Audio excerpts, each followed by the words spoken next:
Pop quiz. Where do you think the real flavor of this fruit lies? On the inside or the outside? Okay, like most pop quizzes, you probably realize that the answer may not be what you first think. And while a citrus fruit like this lime or this lemon or even an orange or a grapefruit is packed with plenty of juicy wonderfulness inside, the outside actually holds a secret. That secret is called the zest. And by the end of this video, you'll know how to get it and what to do with it. Let's get zesty.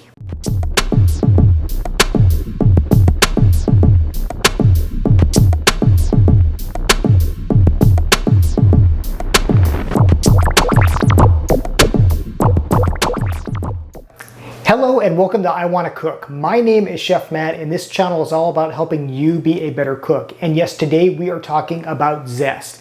Now, zest is simply the top layer of a citrus fruit. Think of it like the epidermis of citrus. When cut into strips, they become flavorful shards that have the concentrated flavor of their fruit. So lemon zest tastes like lemon, lime zest tastes like lime, and so forth. Now, zest tastes best when it's just the top layer. You want to avoid the white part underneath. That's called pith, and it can be quite bitter. Now, getting the zest off a fruit is called, you guessed it, zesting. And there's several ways to do it. But no matter which method you use, always make sure that you wash your fruit really well before zesting. Also, make sure to remove any stickers. Trust me, those don't taste good. I know from experience. Now, one of the best ways to get zest off of a citrus fruit is with a tool called, you guessed it, a zester. Now, there's actually two types of these. This type of zester looks kind of like a cheese grater. It's got really fine holes. Now, if you've ever been to a tool store or you've taken a wood shop class, this might remind you of a tool called a rasp, and it's actually very similar, except this is made for getting the skin off of citrus versus, well, woodworking. Another type of zester is this type, and what this does is it cuts the zest into little ribbons. Let me show you how each of these work. We'll begin with this rasp-like device here. So basically, you just take the fruit and what you do is you just kind of grate it. And see, you're getting this beautiful, really fine zest. Look at that. And I wish you could smell this because just doing this has released all this wonderful fragrance. It's releasing all those nice natural oils in fruit that give it so much flavor. And this just smells really, really good. It smells like I'm in a lemon grove here. We'll use this second type of zester to zest a lime. And this requires a little more effort, but it's a very similar process. So just take your citrus, hold it tight, and then just put this close to the skin and drag. And what that's going to do is it's going to get these ribbons of zest. They're not quite as fine as what you would get with a microplane, but these are still really handy. They're also less expensive. So a tool like this might just cost a few dollars, whereas a bigger zester from, say, microplane is going to be about $15 or $20.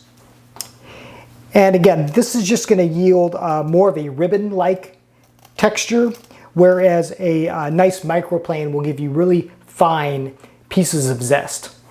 So let me show you what these look like. As you can see, the lemon zest that we used the microplane on, they're really light, they're really fluffy, whereas the lime, they're a little more ribbon-like, a little bit larger. Really, it's up to you whichever one you like more. I personally like this type of zester more because it's easier to make larger quantities of zest. And I should also mention that this is really good for other things like grating nutmeg or cinnamon or even garlic. Now, let's say you want zest, but you don't have a zester. Can you still get it? Well, yes, of course. There are actually tools that you probably have in your kitchen right now that could get zest off of fruit. And one of them is as simple as a vegetable peeler. Same process. Just put this against the skin of the fruit, drag it across, and get that nice ribbon. This is also going to yield a much thicker ribbon of zest. Another method is to use a cheese grater, and you probably have a box grater like this or just one of those hand graters. Again, same thing. Just drag it against the graters and you will get zest. And finally, you can just use a paring knife, a knife just like this. Hey, pop quiz, by the way, do you know what kind of paring knife this is? This is a special type of paring knife. But basically, you would just take your knife, put it close against the skin, and just slice off a little ribbon.